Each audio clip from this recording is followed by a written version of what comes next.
The threat level is high. We have increased the amount of assets that we've supported, so we live in danger times. Yes, we have increased the amount of assets, the number of assets, the assets that they have assigned to the security detail surrounding President Trump. That was Rafael Barros. Rafael Barros, special agent in charge of the Miami field office. He's the head Secret Service guy in charge in Miami, and he did appear on the television yesterday. There was a press briefing yesterday, and honestly, they did do a better job than they did after Pennsylvania. They started something, but they really ought to have another press conference scheduled for today. I don't believe they do. The would-be assassin, as he is being called by some news organizations, looking at facing now at least 2 charges. I think the number of charges may increase as time goes on. Hey, where'd you get the rifle? There, Ryan Ruth, the Democrat would-be assassin. You know, if you look at the presidents that have been shot and shot at throughout the history of the United States of America, the overwhelming majority, Republicans shot at by Democrats, shot by Democrats. John F. Kennedy being the glaring exception, shot by a communist because the left loves murdering everybody. And, of course, Sirhan, as his mother knew him, was a Palestinian angry with Bobby Kennedy for being too pro-Israel. Now the Democrat Party is politically more where Sirhan was than where Bobby Kennedy was. Bobby Kennedy was pro-Israel. Sirhan was anti-Israel. Today, the Democrat Party, anti-Israel. Not where Bobby Kennedy was, but where Sirhan was. Today, the Democrat Party, I have been saying for a long time, closer on the political spectrum to Lee Harvey Oswald than to John F. Kennedy. In fact, Robert F. Kennedy Jr. has said repeatedly now in public that his father and his uncle would find today's Democrat Party to be unrecognizable. Unrecognizable. Amazing stuff. And, of course, we've got the would-be assassin from yesterday, Ryan Ruth, scheduled to appear in court today in West Palm Beach and facing at least 2 major charges. Ought to be enough to hold him unless Kamala gets him bail, as she has a history of doing. Remarkable stuff. But we also have the Pakistani man involved in a separate plot to assassinate President Trump due in court today as well. And, of course, in Butler, Pennsylvania, the Democrat there who was shot and killed by the Secret Service, he's not due in court today. He's not, because he got shot in the face and the bullet came out the back of his thing and he died. And he died. You know that Secret Service agents, and you have like counter assault teams, CAT teams, and you have the counter sniper teams, and you've got the uniform division of the Secret Service that wear police-like uniforms, and then you have the plain clothes, on the Secret Service, on the protective detail from the protective division that are around President Trump, and you saw them in Butler, Pennsylvania, jump on President Trump within about 2 seconds of the gunman shooting in the ear and just barely missing a Zapruder film kind of circumstance. But, there was testimony on Capitol Hill last week, and Secret Service people testified behind closed doors, and FBI testified behind closed doors, and they're the lead investigative agency. They'll keep it secret until the year 2142, just like the CIA documents on the JFK assassination. Cough them up, dimwits. But let me share a couple of things, because, when I worked at the Pentagon as a news guy, which I did for 10 years, in the Pentagon, the word on the street was, the patter was, that anytime the Pentagon briefed Capitol Hill on anything, they considered that the equivalent of handing it to the New York Times, because usually the Democrats, but not always, would leak whatever the Pentagon briefed on Capitol Hill, would leak to the newspapers before they could drive back to the Pentagon. It was leaked. It was on CNN. It was someplace, because it just leaks like a sieve up there on Capitol Hill, because people have political agendas. They're politicians and everything. But there was this closed-door briefing on Capitol Hill last week. And let me tell you what I picked up, a couple of things that I picked up last week, okay? First of all, there were 2 counter-sniper teams in Butler, Pennsylvania on that day, J13, right, for President Trump's rally. The Secret Service head of detail that day for that event is a woman. She was a woman, and she still is a woman, as far as I know. Didn't change genders or anything like that, which Democrats can do, lickety-split. But the woman who's the head of the detail, the Secret Service detail for the Butler event, did not request counter-sniper teams be present there. Did not request. And normally you have to request because it's additional personnel, it's expense, it involves logistics, and you're probably pulling people off of something else to do this event. So under ordinary circumstances, the woman who is the head of the detail for the event, Secret Service detail, would have to write up a request and explain why she needs these additional resources, right? She did not do that. She did not request additional resources.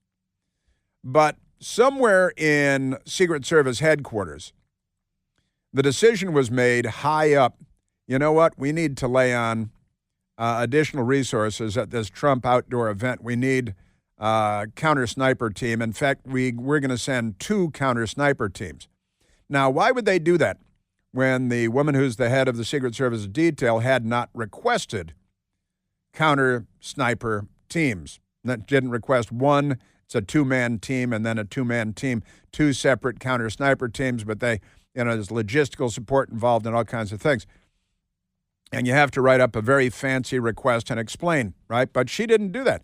So she was surprised to learn that headquarters, higher-ups, had laid on not just 1 counter-sniper team, but 2 counter-sniper teams for the Butler, Pennsylvania event. And she's like, wow. Okay, I didn't request it, but I'll take it. And it turns out that the reason higher-ups had decided to add the 2 counter-sniper teams is because of the Iran threat and the Pakistani man who was arrested, and he's due in court today, the Pakistani man. There are 2 court scenes today, one involving the Pakistani man who had been spending his time in Iran, who was dispatched to the United States to plot an assassination of President Trump. Iran, which gets their funding thanks to Joe Biden and Barack Obama and the Democrats. And the second court appearance of Ryan Ruth today, right? And we've got that going. Now, again, think about this for a minute, because if these 2 counter-sniper teams had not been laid on, then the gunman in Butler, Pennsylvania, would not have gotten a counter-sniper bullet in the face very quickly and would have been in a position to continue shooting. And also, he probably would have been more relaxed because from his position, he could see the counter-sniper, at least one of the counter-sniper teams on a rooftop close to President Trump. But had it not been for the Iranian threat that Secret Service headquarters knew about, but get a load of this, the Secret Service team at Butler knew nothing about the Iranian threat at that time. They didn't know about the Pakistani man. They didn't know about the Iran plot. They knew nothing about that. You'd think that you'd tell the team on President Trump, since the target of the Iranian plot with the Pakistani man who had been arrested was President Trump. But they didn't share it with President Trump's personal detail, which is peculiar. And that's bad bureaucracy. That's bureaucracy, right? But Secret Service higher-ups laid on the 2 unrequested counter-sniper teams for this event, and had they not been there and they laid them on because of the Iran threat and the Pakistani man who's due in court today. Two different would-be Trump assassins are doing two different courtrooms today. All right? Now, and wait a minute, because had these counter-sniper teams not been there, crooks might have been in a better position to assassinate President Trump. The lack of communication with President Trump's personal Secret Service detail, right? That's bad. If the counter-sniper teams had not been there, would the outcome have been different? So was it the Iran plot that saved President Trump's life in Butler, Pennsylvania? Were it not for that Iranian plot to assassinate and the Pakistani men they dispatched here, the two counter-sniper teams would not have been laid on to the Butler, Pennsylvania Trump event, and the outcome might have been different. So it's quite possible that the Iranian plot to assassinate Trump actually resulted in saving Trump's life in Butler, Pennsylvania, which is pretty weird, huh? And again, the Secret Service people wear body cam, and the FBI, not everybody, but some do, and the counter-assault team, tactical people, more likely to have body cams, and you might have the little camera on your helmet, right, and rather on your vest, but it might be on your vest too, and, recording, blah, blah, blah. Okay? So the counter-sniper team hits crooks in the face with the bullet, and it's a .556 round, an AR-15 style rifle, and boom, one shot, one kill. That's the creed of the sniper. You can run, but you'll just die tired, is the other credo of the U.S. Army snipers. One shot, one kill, and you can run, but you'll just die tired, which is kind of fun, isn't it? All right, so the counter-sniper hits crooks in the face and wouldn't have been there were it not for the Iranian threat and the Pakistani dispatch to the United States, okay? So he's shot in the face. And then Secret Service start making their way up to the roof. The local police had control of the building, but not very good control of the building. Bunch of their SWAT team guys are inside the building and like, hey, who's walking around on the roof? I don't know. Give me the mayonnaise. Whatever happened in there, we don't know. But so Secret Service guys up on the roof and body cam videos and FBI and Secret Service briefing Capitol Hill behind closed doors last week. And so a couple of agents up on the roof. First agent gets up there. Now listen to this. First agent gets up to the roof and goes up to Crooks.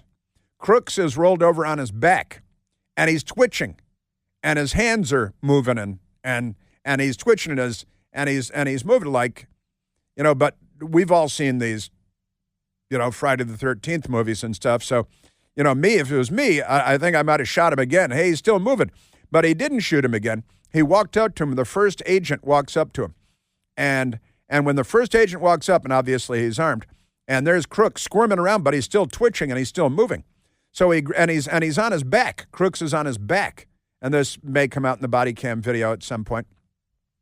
So the first agent up there goes up to him, and he's still, it's Freddy Krueger. So he grabs him by the wrist, flips him over onto his face, puts his arms behind his back, and cuffs him. And not metal cuffs, but the plastic flexi cuffs, right? And cuffs him. Now he's face down, he's cuffed, and he's, right? And a second agent walks up and sees him and sees his buddy, and he looks at Crooks, now face down and in cuffs. And he says to his buddy, Secret Service Agent number 2 says to Secret Service Agent number 1, is he dead? And Secret Service Agent number 1 says, well, I'm not a doctor, but I think so. Kind of a little moment of levity, a little bit of fun. You got to have fun while you're at work, all right? And hopefully that video will come out later because that's what happened. Hey, as you gear up, I've got more on that, what happened that day, too. As you gear up for back to school and fall season, your feet deserve the same level of support and comfort that you've provided them throughout all your summer adventures. Introducing G-Defy shoes with VersaShock technology.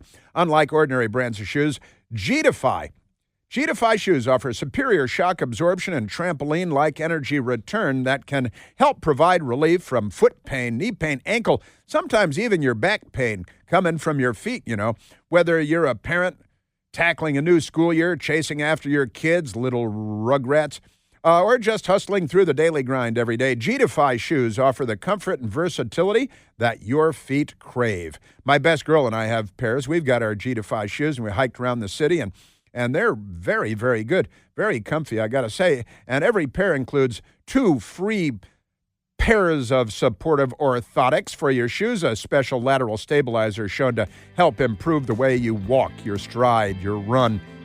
And as a listener to my show, you get to enjoy a special back-to-school offer. You visit gdefy.com, gdefy.com, and you can get $20 off your order of $100 or more with the code CHRIS.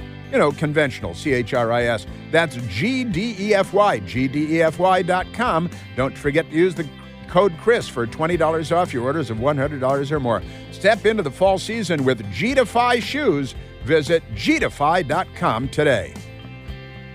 Yeah, fun stuff. Washington lives on leaks, right? It's all about the leaks. I've got more on that day, too, but, interesting detail, and the Iran plot may have saved President Trump's life. Now, there's a big investment firm, BlackRock. You're familiar with this BlackRock? Billions and billions.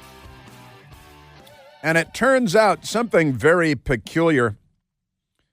The would-be assassin yesterday, Ryan Wesley Ruth, he appeared in a BlackRock TV commercial. Which is kind of strange.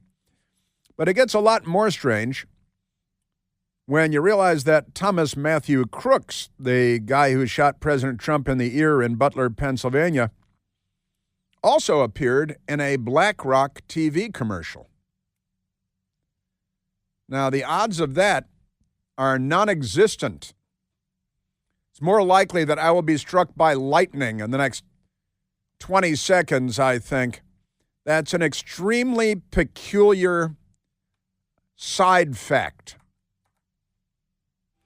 And also the fact that the Iranian plot to assassinate President Trump may have led to the Secret Service counter-sniper saving President Trump.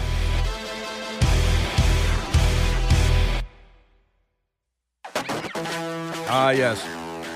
I've not taken a phone call in a while, and I have a lot of audio that I still must get to. Right now, let's go to the telephones. Let's go to Michael, calling from Falls Church, Virginia.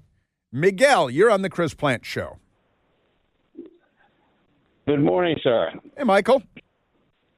Yes, yesterday I was surfing the football channels here in Falls Church, just outside of D.C., 4, 5, 7, and 9 football games and one auto race. I was texting with a friend who said, hey, somebody just took another shot at Trump. So I started switching channels, and there was nothing. Nobody was breaking their sports coverage to, cover that. Not even a breaking news ticker banner at the bottom, nothing. I had to go onto my phone and find it on BBC to validate what my friend was telling me. And I continued to watch and quickly changing those 4 channels. And it was about an hour, maybe more, before the first one interrupted the programming for about a 3 to 5 minute segment to say that there was an apparent attempt on him. Mm-hmm. And I guess it was a moment that made me say, the things that make you go, Sure. And my next thought was, what if it wasn't Trump on that golf course, some other former president, say President Obama or maybe President Clinton? I wonder if they would have interrupted the sports then. I had the same thought process yesterday.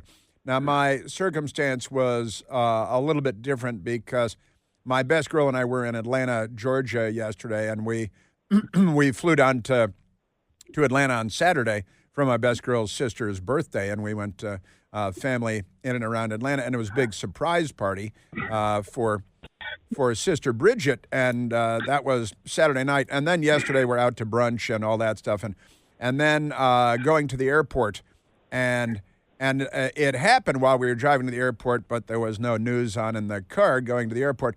Got to the giant Atlanta Hartsfield Airport where we found out about this, and in the airport, everything was still on football. ABC did a very quick cut-in at some point, and it must have been after 6 p.m., and they had an anchor woman come out for just a few seconds, and they did very little. And I remarked on that, and I really didn't get a chance to catch up until we got home about 9:30 last night from Ronald Reagan National Airport. And yeah, the news media, they'll try to make this a one-day story. You know, Michael, when the Pennsylvania incident happened and President Trump was shot through the ear by a sniper with a rifle, and the sniper was killed by the Secret Service, that was a one-day story. When Congressman Steve Scalise was shot and nearly killed by a Bernie Sanders volunteer on a baseball field full of Republican members of Congress, that was a one-day story. They didn't have, I was commenting on it at the time, they didn't have reporters outside the hospital checking in on Steve Scalise to find out it was a suicide attack. They never term it as a suicide attack. They don't cover the self-immolations of Democrats. 3 Democrats have self-immolated at the Israeli embassy here in Washington, the Israeli consulate in Atlanta, the Israeli consulate in Boston. 3 Democrats have self-immolated. 2 Democrats self-immolated, one at the Supreme Court on Earth Day because he was upset about people putting smoke in the air, so he set himself on fire. And another Democrat self-immolated outside the New York City courthouse where President Trump was on trial. And the news media don't even mention these, as though it's just another dog biting another man. Nothing to see here. No big deal. And, you know, Michael, our news media is the most corrupt institution in the United States of America, and our republic does not function properly because of the corruption that has overtaken our news media. And these are the most corrupt people, and I've been looking at the news media, you know, growing up in a news media family since I was a little kid, you know, as a 3-year-old, watching my mother on television and watching her father on television, my grandfather, and from my earliest days, steeped in the whole news media, television news media culture, and having worked at CNN for 17 years myself and friends in town and everything, the news media has never been more untrustworthy, never been more corrupt, and it really politically corrupt news media renders our system of government it corrupts our system of government. That's the fourth estate, supposed to be free and fair. They're free to be unfair, and that's what they are. And Michael, I don't know exactly what to do about it except to call them out on it. I don't think they're capable of shame or guilt, most of them as individuals, and the organizations run by these billion-dollar megacorps, they don't seem to have any interest in providing honest, free, fair, legitimate news and journalism to the American people. And our system of government and our culture cannot function properly as long as our news media is this corrupt. Am I right, Michael? Oh, absolutely. And going to what you were saying about in Butler, I've been listening and thinking about that. I thought about it a little bit last night. Had that been, say, Obama doing a fundraiser for Kamala, and an attempt was made on him, and he got his ear winged, it certainly would have been a much different amount of news coming out about it. We would have probably found out all about the shooter and his family and so on and so forth. We haven't heard a thing. Like you said, it was a one-day story, and now it's gone. In my opinion, 2 people were murdered that day: the man that was protecting his family and that shooter. Yeah, that's right. You know, I gotta tell you, we're in a very dishonest place as a country, as a culture. It's about, you know, the left has not only media dominance, information dominance, but cultural dominance. The left has, over the course since the 1960s, the left has been securing cultural dominance in the United States of America. And they're very corrupt. The left is corrupt. They're bloodthirsty ghouls. They're the most murderous bunch of people, literally, in the history of the world. Communists and socialists have murdered more than 100 million people since the Bolshevik Revolution in 1917. And in the name of bringing about fairness and equity that the Democrats are pushing now, and they trample free speech like the Democrats are doing now, and they trample your right to practice religion, which the Democrats are doing now. And they take away your firearms because they know that the public, an armed public, is a threat to a tyrannical government. And the left is here in the United States of America. The 20th century may be over, but the push by the left to secure total dominance is not over. The Chinese are marching in the 21st century. Vladimir Putin, an old KGB, a career KGB guy, is still alive and well and in charge of Russia and the tens of thousands of nuclear weapons and all of that good stuff. And we're in a very dangerous time as a nation. And quite honestly, you take down, and this is what the left has always known, you take down the United States of America, the last best hope for mankind, the beacon of freedom and liberty, and the rest of the world is theirs for the taking, The bad guys of the world need to fear the wrath of the United States of America, or the bad guys of the world, the tyrants of the world, will have nothing left to fear. And that's what the left is angling toward in the United States of America in 2024. I can't agree with you more. The thing I've always thought about is there's a reason that the boots of soldiers from foreign countries haven't been on this soil since the Japanese in the Aleutian Islands, a small hold of them in World War II. And that's because the country is armed. They won't be just fighting the military. They'd be fighting the citizenship and we'll call it the Minutemen. And that used to be a game of checkers. And then it went from checkers to chess. Yeah. A lot more thought involved, a lot more planning, detail, movement, and strategy to get to where we're at now. And so, it's no longer checkers, it's chess. And we are in scary times. And my next big worry is what's going to happen after November 4th, no matter who wins. If Kamala was to win and stores get looted and rioted and all kinds of craziness goes on, like in Portland and other places, it's going to be blamed on the right, I think. And if Trump wins, I have a feeling, my opinion, I am biased. I will say I try to keep an open mind, but I have a feeling it's going to happen one way or the other. And I don't know about anybody else, but I'm stocking up on toilet paper and canned goods.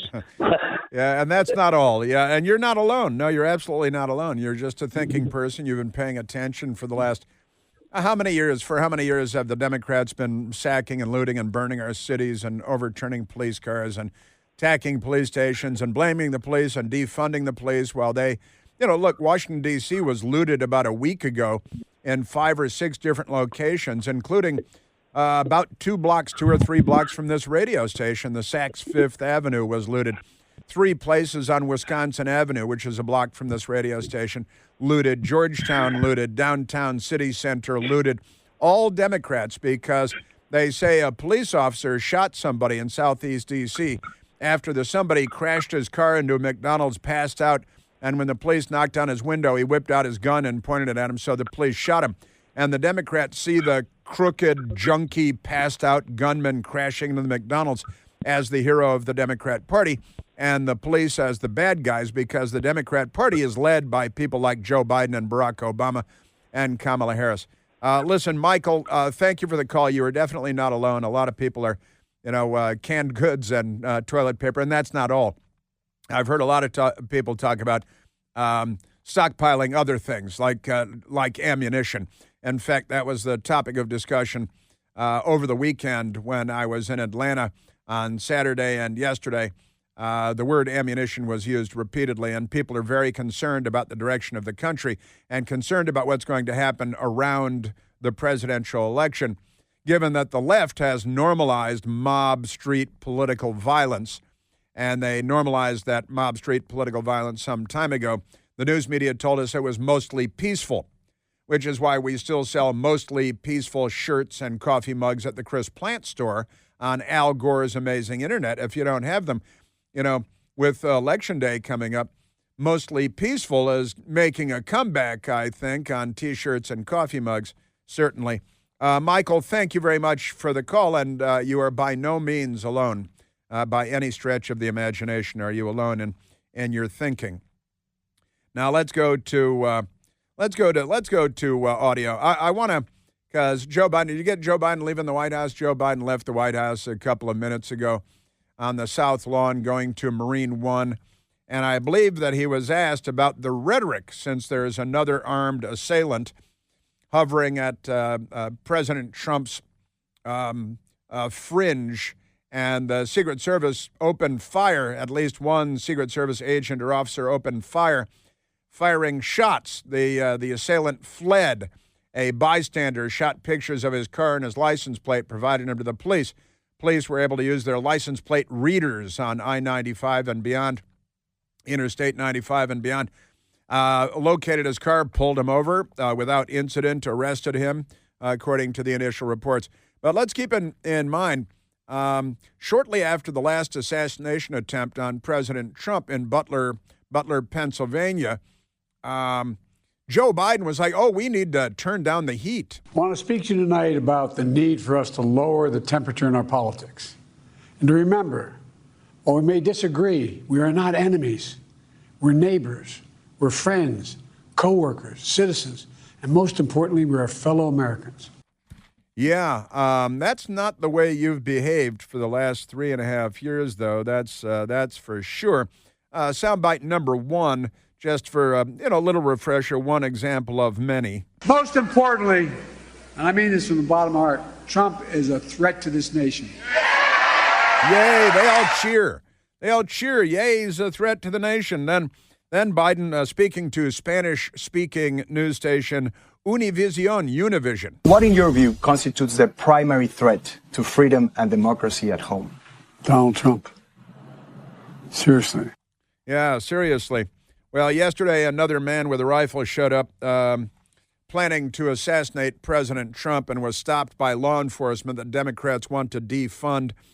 Yesterday, the Palm Beach sheriff, Rick Bradshaw. In the bushes where this guy was is a AK-47 style rifle with a scope, 2 backpacks which were hung on the fence that had ceramic tile in them, and a GoPro, which he was going to take pictures of. So those are being processed right now. Now, the sheriffs are great. The Palm Beach County Sheriff, Rick Bradshaw, just wonderful. This is the Secret Service agent in charge of the Miami field office, Rafael Barros. Rifle was pointed out. Our agents engaged. We are not sure right now if the individual was able to take a shot at our agents, but for sure our agents were able to engage with the subject. You co-engage with the subject and taken into custody. He wasn't shot and killed, so he can be waterboarded and beaten with rubber truncheons to get information from. Listen, the guy has been online, the would-be assassin, Ryan Ruth. He's online. He's a big, frothy anti-Trump. People are, they're going to tell you, he supported Trump in 2016. A lot of Democrats supported Trump thinking that if the Republicans made him the nominee, that he couldn't possibly win. People, it was a negative vote for President Trump in many instances by Democrats. And, like the crooks, the would-be assassin in Pennsylvania, registered as a Republican because the Democrats were telling their voters to vote in the Republican primaries and vote for the worst possible candidate who couldn't win. So the fact that he allegedly supported President Trump in 2016 doesn't mean he really supported President Trump, because the Democrats corrupt everything they touch, including our democracy. By the way, this sucker means it.